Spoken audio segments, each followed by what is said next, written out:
First tonight, IT-Mate has learned that the 211 line was taken over by the state in July. And according to a group of Indianapolis clergy, the helpline is in need of some help. Yeah, IT-Mate's Richard Essex is here now with that story. Richard?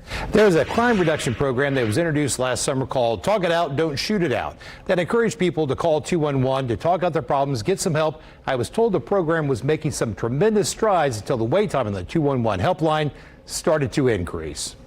The 211 line is a free and confidential service that is designed to connect Hoosiers with help from a multitude of places. From finding a job to mental health services and just about everything in between can be found on the 211 website.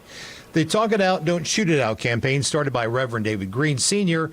with the Purpose of Life Ministries and other members of the Indianapolis clergy, encourage people to put down their guns, pick up the phone, and call 211 for help. Which we were encouraging community members when they saw things to call 211, because sometimes they're nervous about calling 911.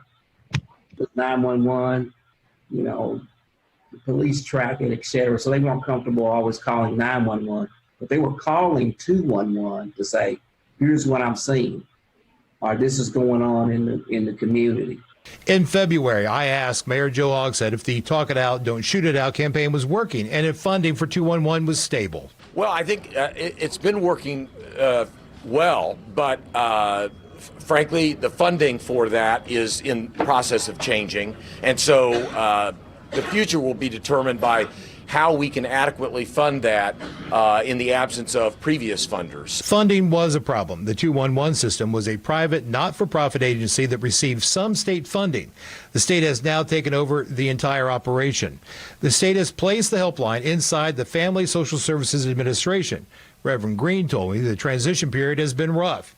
He says the state had to restaff the calling centers, and calls that were once handled by Indianapolis people were routed all over the state. Reverend Green says the 211 system has lost its local edge and is partially to blame for the increase in crime here in Indianapolis. The key is to have them comfortable enough to have an avenue that they can call that they trust to say, okay, I can do this and not get in trouble. There'll be no ramifications. Nobody's going to be shooting up my house because I told this.